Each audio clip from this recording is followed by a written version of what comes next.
Chers amis téléspectateurs, bien le bonjour dans cette nouvelle édition du débat de l'actualité. Et comme à chaque débat et chaque semaine, nous consacrons notre émission à un dossier bien précis. Aujourd'hui, nous sommes avec l'événement sportif et la finale de la Coupe africaine du CHAN 2022 ici en Algérie. Mais cette fois dans notre débat, nous allons voir cela d'un autre angle et l'impact de cet événement sportif sur les ambitions économiques algériennes visant l'Afrique, des ambitions que tout le monde ne cesse de voir de jour en jour. L'Algérie s'est tournée enfin vers son environnement économique naturel. Cet événement qui est le CHAN, qui a laissé tout le monde voir les capacités, les infrastructures, les services, les entreprises et la mentalité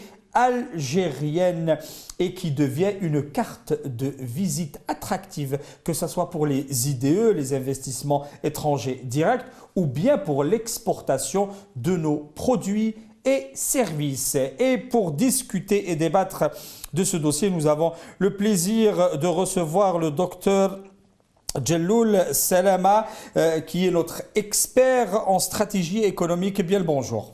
Bonjour à vous, Mouloud, et bonjour à tous vos téléspectateurs. Merci d'avoir accepté notre invitation. Donc aujourd'hui, c'est le grand jour, c'est la finale du CHAN et qui regroupe, cette rencontre regroupera l'Algérie au Sénégal avec la présence du président et premier ministre sénégalais aujourd'hui. Donc au début, nous souhaitons bonne chance, bon courage et réussite à notre équipe nationale dans ce parcours sans faute. Et deuxièmement, ce CHAN, on va dire, ou cet événement, comme l'événement des Jeux méditerranéens, a eu un impact direct et indirect sur les ambitions économiques et sur cette volonté de la transformation économique que nous sommes en train d'effectuer ici en Algérie ou d'établir et qui vise notre arrière-cour, on va dire, ou notre environnement naturel qui est l'Afrique. Mon cher ami Mouloud, je suis le moins désigné pour parler du sport, ça tu le sais très bien. Ouais. Mais je vais parler de l'économie du sport. Parfait. Donc le concept économique d'un événement sportif. Comment on fait une lecture d'un spectacle du sport de notre point de vue comme expert économique. Nous, l'événement sportif en lui-même, c'est une entreprise. Donc c'est une entreprise qui a des clients, qui a un producteur et qui a des parties prenantes. Dans cette histoire-là, le spectacle sportif, il est fait par les sportifs eux-mêmes, ceux qui pratiquent le football, comme dans ce cas précis, ça aurait pu être un autre sport. Les consommateurs, ce sont nous tous, les téléspectateurs et les spectateurs directs en Algérie et en dehors des frontières de l'Algérie. C'est là tout l'enjeu. Donc, du jour au lendemain, on a une vitrine sur l'Algérie ouverte au monde entier. Tout le monde peut voir quelque chose de l'Algérie, un spectacle à l'algérienne qui se déroule en Algérie d'une ampleur mondiale ou continentale et à travers lequel nous exportons notre image d'entreprise du sport. Donc, comment nous faisons le sport en Algérie comme une pratique, comment nous le faisons comme une culture et comment nous le faisons ou nous le démontrons comme une organisation événementielle. Donc, au fond, c'est une très très bonne occasion publicitaire et promotionnelle de l'entreprise Algérie en termes d'organisation, en termes de valeurs culturelles, en termes de valeurs économiques. Nous savons faire, nous savons organiser, nous savons distraire, nous savons vendre. Parfait. Et parlons de nous savons vendre. Vendre l'Algérie, c'était l'impact des Jeux méditerranéens qui ont commencé de là et qui arrivent jusqu'au CHAN. Vendre l'Algérie, cela a eu un impact sur la vision. On va commencer à discuter sur les IDE, sur les investisseurs étrangers directs. Beaucoup d'investisseurs ont revu leur analyse concernant l'environnement, parce que l'environnement d'investissement n'est pas lié seulement à la loi de l'investissement, mais il est lié à l'environnement en général. En fait, mon ami Mouloud... Est-ce qu'il fait bon à vivre, les infrastructures, etc. Écoutez-moi bien. Le premier investissement qu'on a bien réussi, en fait, c'était l'investissement dans la confiance en nous-mêmes. À partir des événements ou des Jeux de la Méditerranée qui se sont déroulés à Oran, qu'est-ce qui s'est passé? On a repris confiance en nous-mêmes. C'est parti de là. Donc le premier investissement qu'on a fait, c'est l'investissement dans l'algérianité de l'Algérien. Docteur Djello, vous croyez que l'Algérien se dénigre? Ben écoutez, du moment on s'est toujours sous-estimé. Non, on s'est toujours autoflagellé. Bon, ça a des antécédents historiques, ça vient de loin, ça vient de l'époque coloniale, on traite l'Algérien de feignant, de coréen, de ce que vous voulez. Maintenant, les Algériens sont devenus brillants. Ils sont dans les grandes universités. Ils ont participé aux grandes inventions dans le monde. Il n'y a pas un téléphone portable où il n'y a pas une touche d'un Algérien derrière. Il n'y a pas quelque chose dans le monde où il n'y a pas toujours un petit Algérien derrière. À partir de là, les Algériens ont commencé à se dire, même notre diaspora a commencé à se dire, mais finalement... on sait faire. On sait faire, nous sommes intelligents. Ouais. Et quand on est parti à la Méditerranée, tout à l'heure on parlait, vous et moi, de cette époque d'une vingtaine, de 30 ans, on va dire les 20 dernières années avant le Irak algérien, qu'est-ce qui s'est passé? On était comme sous écran. Donc qu'est-ce qui s'est passé? On était en abstraction. On n'était pas visible vis-à-vis du monde. À partir de l'événement du sport et de l'année 2020 précisément, le monde commence à redécouvrir qu'il s'agit d'un grand pays, d'une grande nation, de faiseurs d'événements, d'Algériens intelligents, brillants, organisateurs, développeurs, vendeurs, d'excellents commerciaux. Donc à partir de là, on a nous-mêmes commencé à reprendre confiance en nous-mêmes. D'ailleurs, les toutes dernières images que nos enfants ou nos concitoyens ont partagées sur la toile montrent l'ampleur de la beauté de ce pays. Nous avons un très beau pays, nous avons de très belles flores, nous avons de très belles plages, nous avons de la neige en plein désert. C'est quand même phénoménal. Avec l'organisation du sport, nous sommes en train d'apporter la preuve que nous savons faire. Nous avons un savoir-faire pour organiser de grands événements d'ampleur mondiale ou d'ampleur continentale. Parfait. Et concernant ces événements, et on va les lier aussi aux infrastructures de base, car ce genre d'événements reflète les capacités des infrastructures. Quand on parle d'infrastructures, aujourd'hui, à travers cet événement qui est le Chan, nous voyons pas seulement les stades et leur qualité, mais nous voyons aussi les infrastructures de transport, aéroports, trains, tramways, métro, nous voyons les routes, nous voyons des infrastructures de base technologiques, numériques. Écoutez, l'économie du sport en elle-même, c'est tout ce qui contribue à un input dans l'événement lui-même, qui est la production d'un spectacle, mais tout ce qui est autour pour y arriver au spectacle. Il faut de la logistique, il faut ce qu'on appelle une chaîne de logistique, il faut des produits, il faut des produits alimentaires, des produits vestimentaires, des produits de transport, des produits de spectacle. On en fait tout un monde autour d'un spectacle. Donc, moi tout à l'heure, j'étais en train de discuter avec un psychologue et on parlait de ce qu'on appelle le profil du fan du sport algérien. Nous, comme entrepreneurs ou comme économistes, on a besoin d'avoir ce qu'on appelle une image comportementale du consommateur du sport algérien.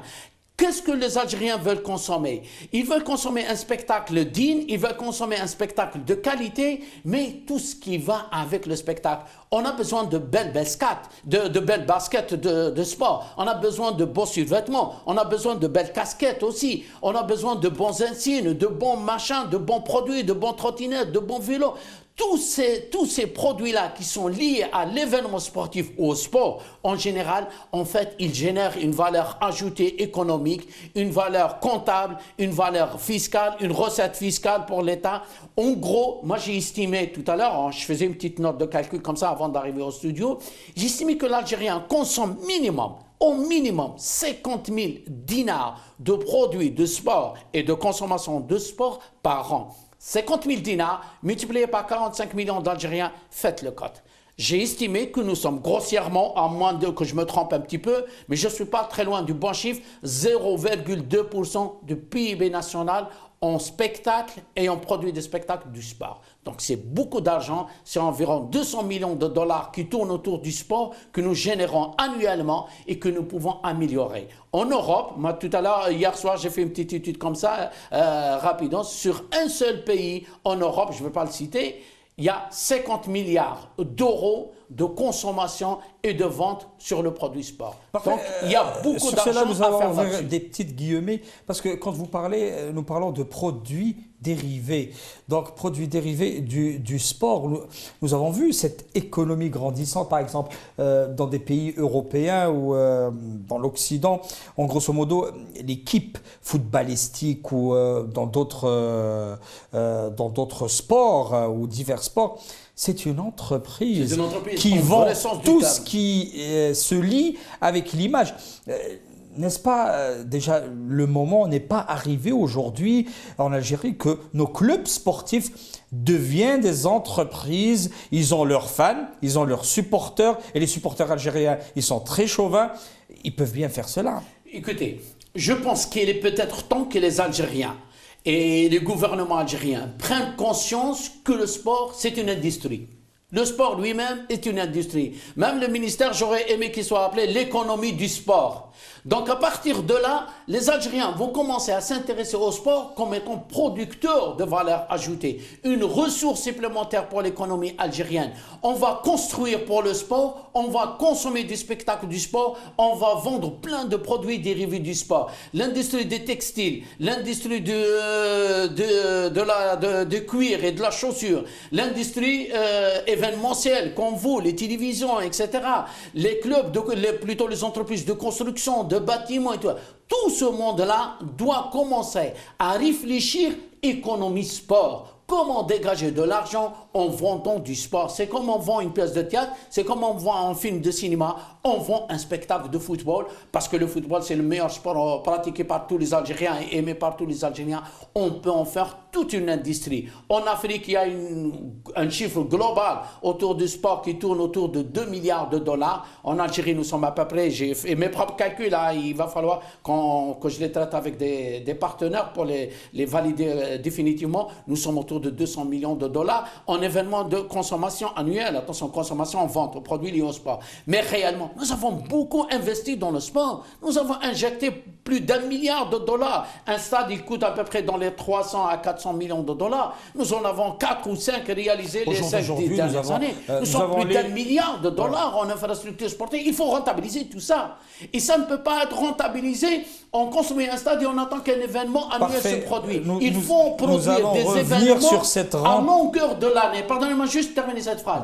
Il faut que nos infrastructures, et j'espère que le ministre de l'économie du sport nous entend, il faut qu'il rentabilise sa machine. Nous allons revenir sur cela, c'est la rentabilité et comment rentabiliser et rendre en effet une économie sportive qui est liée à tout cela. Mais avant cela, nous marquons une petite pause publicitaire et nous revenons vers vous.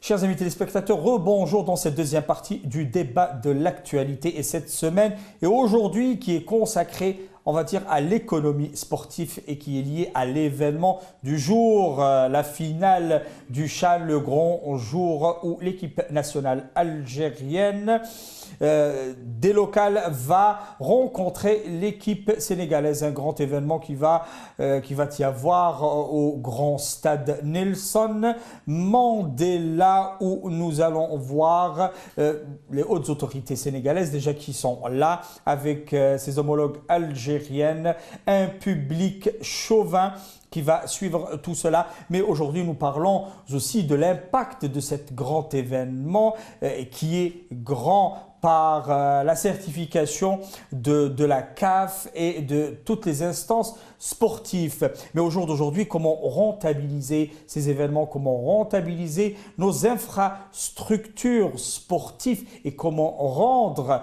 une économie sportive faisable et concrète ici en Algérie. Et nous continuons notre débat toujours avec le docteur Djeloul Salama, notre expert en stratégie économique. Rebonjour. Rebonjour, Semoul. Donc nous parlions sur cette rentabilisation. Au jour d'aujourd'hui, c'est vraiment beau. Et nous sommes fiers d'avoir des infrastructures de cette qualité.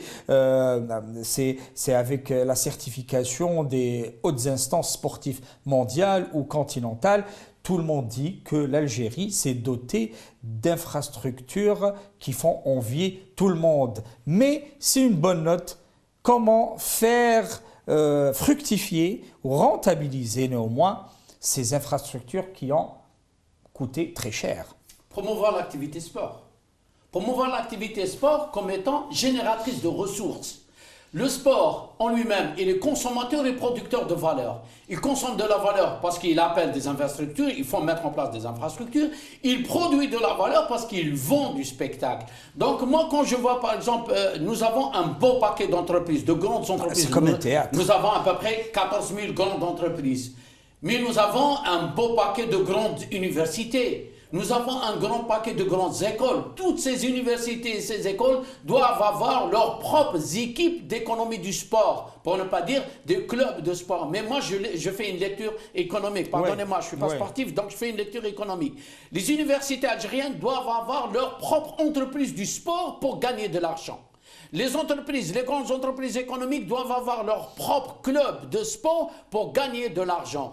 On doit nous-mêmes, en tant que population, promouvoir nos meilleures unités sportives et leur donner une image mondiale, quitte à gonfler le maximum et les vendre en Afrique, les vendre en Europe comme étant une valeur ajoutée sportive algérienne. Donc le sport en lui-même, c'est une vitrine, c'est une organisation de consommation d'infrastructures, c'est aussi une unité de production de valeur ajoutée. Nous ne devons pas avoir le sport comme un loisir tout bonnement. Nous devons lire le sport comme une valeur économique. À partir de là, on va commencer à produire des entreprises du sport, du spectacle du sport, de l'infrastructure du sport. Et on doit développer ce que j'appelle, ce qui m'est cher à moi, l'ingénierie du sport.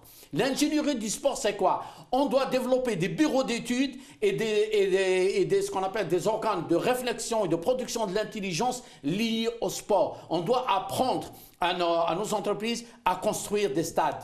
On doit apprendre à construire des stades olympiques, des piscines olympiques. On doit exporter notre ingénierie sportive. Ce qu'on a engagé comme ressources du pays dans les infrastructures du sport, maintenant on doit le convertir comme savoir-faire en infrastructure du sport et exporter ce savoir-faire vers des pays qui en ont besoin. Tout le monde arabe, on réclame, et toute l'Afrique, on réclame, l'Amérique latine, on réclame. Donc nous produisons du ciment, nous produisons des aciers, nous avons du savoir-faire en infrastructure sportive. Il faut y aller maintenant, il faut savoir exporter notre savoir-faire, il faut arrêter de nous autoflageller et de se limiter à nos frontières, et alors que nous sommes quasiment le plus grand pays d'Afrique, et nous sommes vus et attendu par les Africains. C'est nous qui sommes en retard. C'est nous qui traînons les savates pour aller vers l'Afrique. Parfait. Donc, quand on parle, déjà mine de rien, quand on parle rien que de football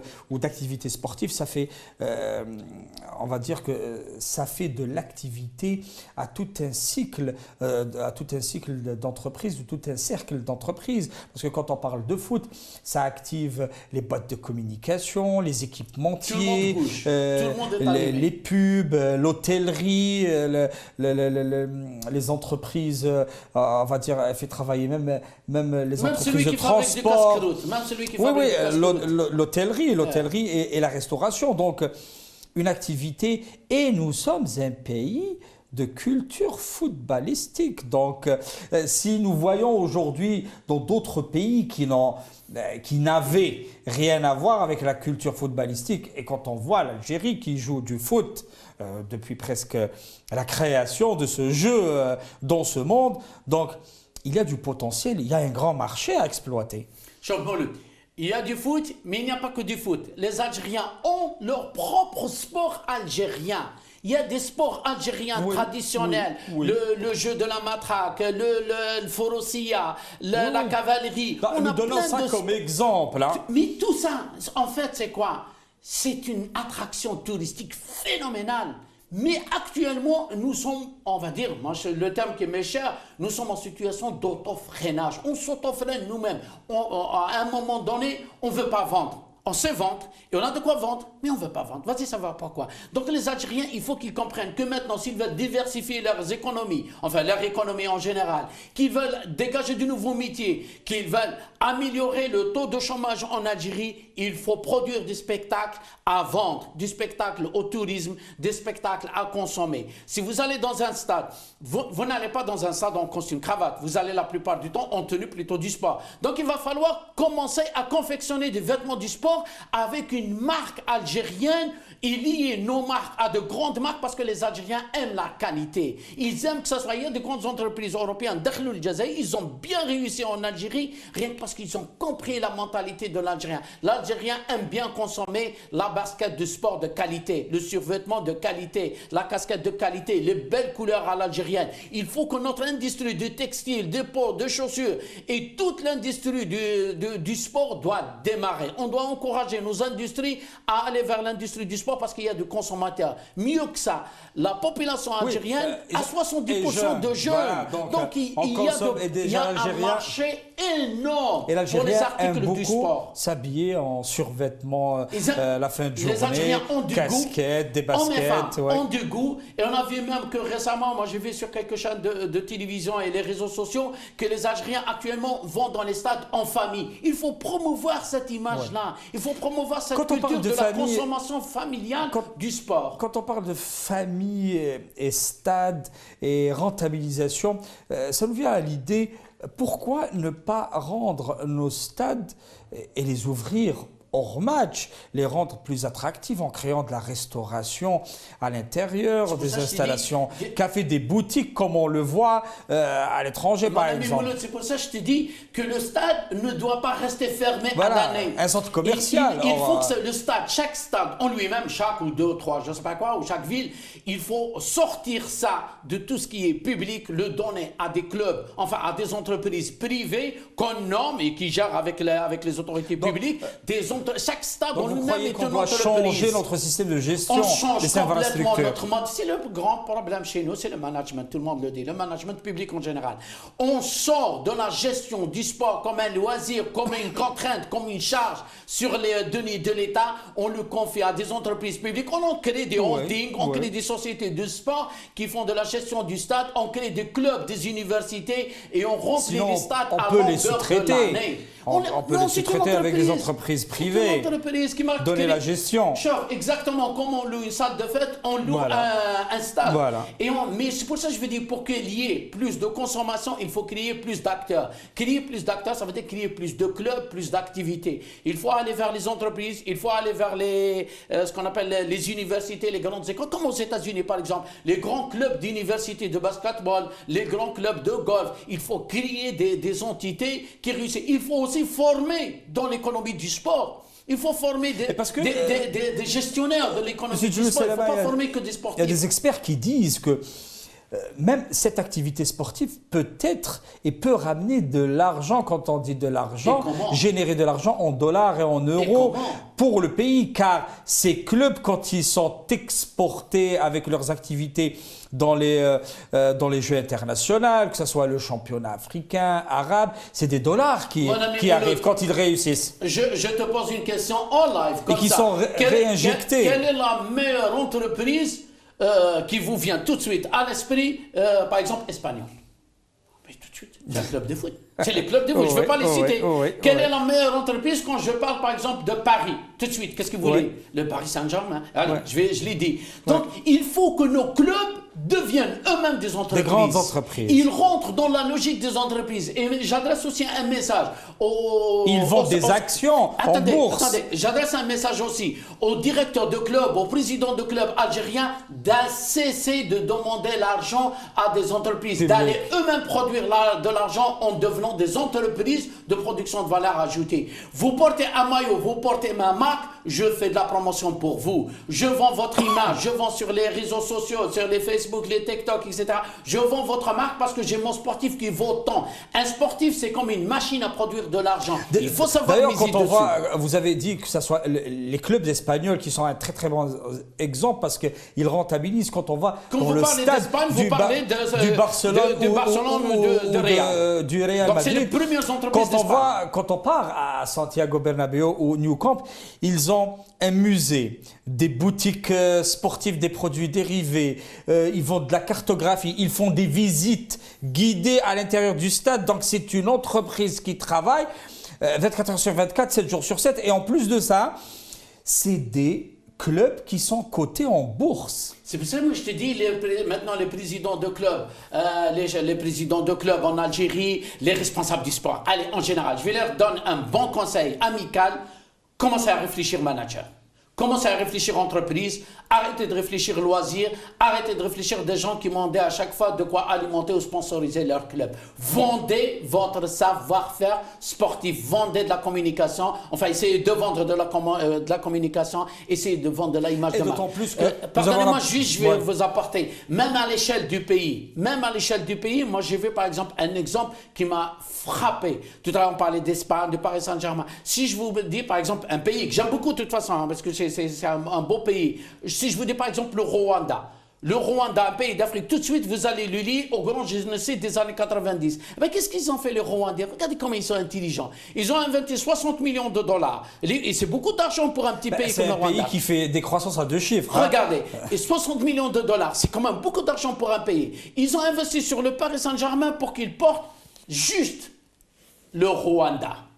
Visiter le Rwanda. Ah ben maintenant, le retour sur investissement de 60 millions de dollars, il est en train d'aller vers 3 ou 4 fois plus. C'est pour et ça que l'image du pays du Rwanda a été changée rien que parce que en Europe, on a commencé à parler du Rwanda comme un beau pays à visiter, comme le pays de la verdure. L'investissement sur les Jeux méditerranéens ou le Chan n'était pas fortuite. Il a eu amélioré l'image de marque du pays. Il y a eu un impact direct. Nous sommes en train de voir beaucoup d'étrangers, même des États-Unis ou d'Europe, qui ont cette tentation et qui veulent visiter l'Algérie. Le magazine Times que il y a un nouveau vous avez classement bien, de l'Algérie comme destination meilleure destination touristique au monde. Mais au monde. nous avons un énorme potentiel. Les Algériens ont cette fâcheuse faculté d'ignorer ce qu'ils ont et de regarder ce que les autres ont. Ouais. Nous avons un beau pays, nous avons de beaux enfants, nous avons de belles femmes, nous avons une belle culture, nous avons de beaux dessinateurs, nous avons de très bons ingénieurs.